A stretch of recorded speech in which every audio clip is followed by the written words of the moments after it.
Hey, y'all need a break. Listen to these stories from our /entitled parents and share your thoughts in the comments below. Friends infantilizing, incestuous mother. Hey, Reddit fam. This has nothing to do with me personally. A close friend of mine, who we'll call Jake, asked me to write his story here as he is pretty crap with words and doesn't know how to put his feelings down. He has autism, which wasn't diagnosed until he was already an adult and moved out of his mother's place and went no contact.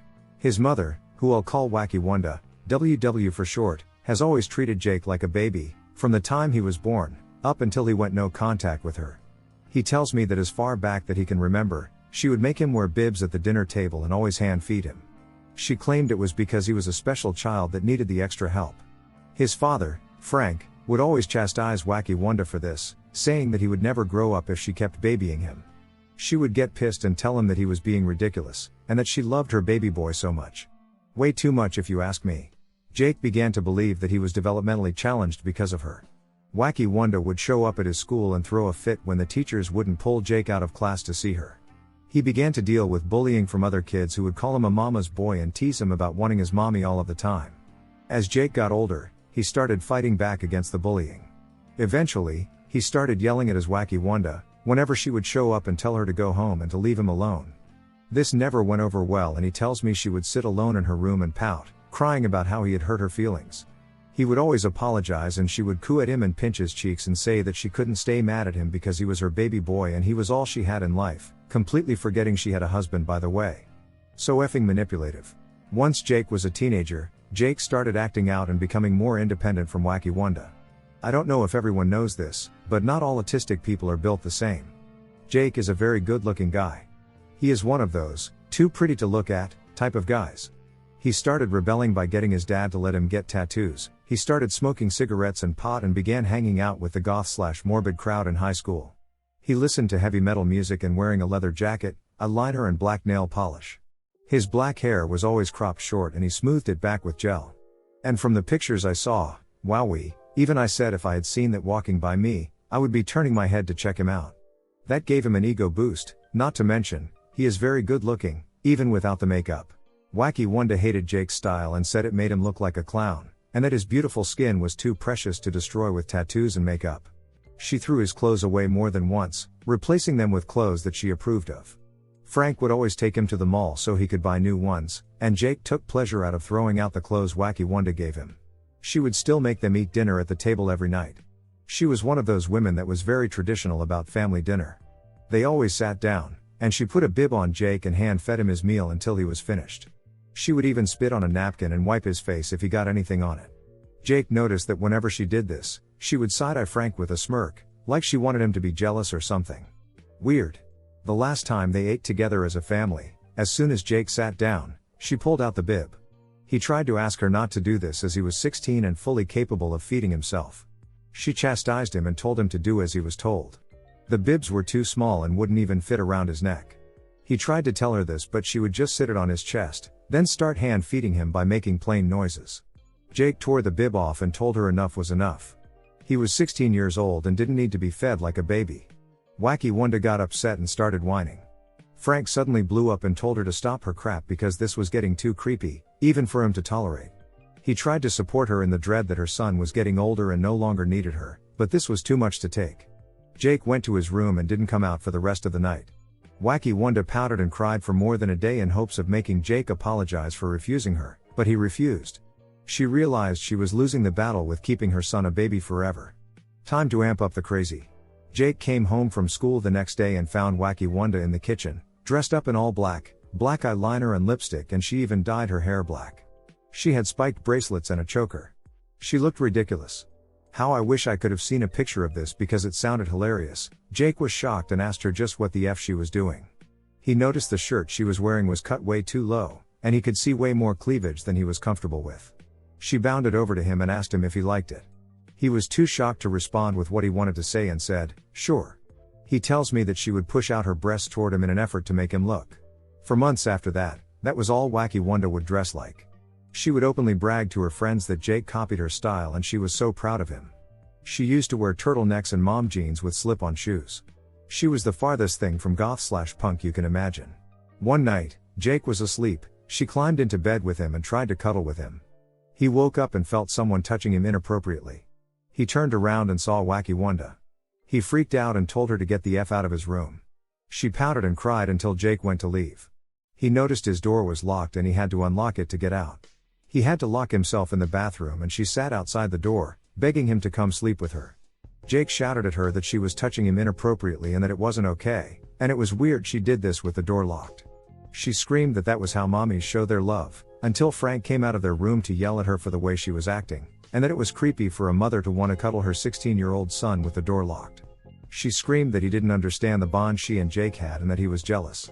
Jake screamed that they had no bond. Wacky Wanda cried and Frank shouted at her to move away from the door or he would do something he might regret later. He took Jake and they went to sleep at a motel for the night. Jake told his dad everything that happened. Frank finally had enough. He couldn't stand the weird and creepy behavior from Wacky Wanda anymore. He filed for divorce and got custody of Jake, and Wacky Wanda was given visitation rights. Wacky Wanda was mandated to attend parenting classes and therapy and she actually went, under the threat of losing any and all rights to her son of course, but she staunchly refused to believe she had ever done anything wrong. Jake dreaded visitation but as he was still a minor, he had no choice in the matter. He would go and make sure to lock his door to prevent her from coming in. She did give him space when he was at her house. For a while. When Jake was 17, his dad paid for him to enroll in driver's education and got him a car. This went over like a fart in church because Wacky Wanda got pissed when Jake pulled up to her house in a brand spanking new car. She lost it and called up Frank to scream at him about how she was endangering her baby boy. He hung up on her. Things got worse once Jake started seeing a girl at school. She was a pretty blonde girl that dressed in similar fashion to Jake. When Wacky Wanda found out, she went insane. Jake was in his room sleeping and Wacky Wanda picked the lock. It was one of those push-in locks that a bobby pin can easily pick. What Jake told me next made my heart drop. She undressed herself and climbed into bed with him and began assailing him. He woke up and freaked out. He ran away from the house and drove back to his dad's in tears and they called the police. Wacky Wanda got arrested and imprisoned for 11 years. Jake became severely depressed and tried to unalive himself more than once. His dad put him into therapy and he got better over time, but he still struggles with everything his mother had done to him. Jake was formally diagnosed with autism and he is on medication that keeps him functional. He's one of the bartenders at my club and we're really close friends. He's best friends with my boyfriend, Kyle. Jake has a girlfriend who is one of the sweetest women I've ever met. Jake and I have a connection because we both have experienced SA from relatives and we both are stronger for having gone through that. Sorry this was so long, but he wanted his story shared with everyone. Edit, I missed this part but after Jake ran away from Wacky Wanda's house, she went into hiding for nearly a week. She tried hiding out at her sister's place but she kicked her out once word spread about what happened. She was found at the local church and arrested there. My mom has called me a whore for years but now wants me to get married. My, female 24, mom has called me a whore since I was a teenager but now wants me to get married. I grew up with a single mother, dad left when I was a kid, and I made sure to make life as stress-free as possible for her. I had to make up for my dad leaving. He was physically abusive and would beat my brother when he was a baby, by limiting my mother's stress. My mother blames us for sending my father away and ruining any chance of her finding a husband because she had to take care of us. She believes that we must repay that debt. I would walk my little brother to school from the time I was 7. I would wake up early when I was in high school to do my mom's college homework. If I struggled with her assignments or got her a low mark, she would accuse me of trying to sabotage her. I took on a job in high school that would allow me to pay my mom's car insurance, help out with rent and pay for anything else she needed. I never dated in high school or my early 20s. I went to school, work and came home. My home life was chaotic. My mother would demand my older sister strip off her clothes to check for signs that she might be sexually active. My other sister was choked by mom for standing up for herself. When I was 18 and had my first crush, my mom would text me every day to tell me that my crush would give me HIV and I would die. That I would get pregnant and he would leave me. That crush ended quickly. When my sister found her partner, my mom told me that I was not allowed to visit my sister. She said that I was a whore and I wanted to ruin my sister's relationship with her boyfriend.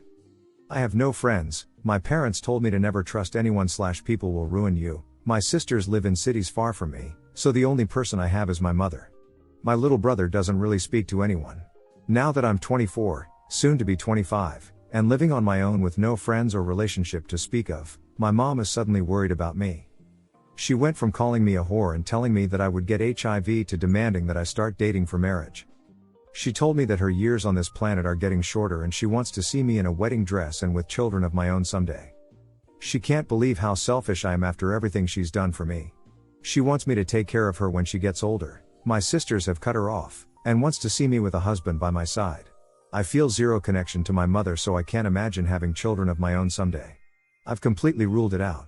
I've decided that I do best on my own, so dating is not a part of my life. I want to be alone for the rest of my life. I'm really tired and all I want is peace and quiet. I grew up with a mom that would scream and bang on walls when she didn't get what she wanted.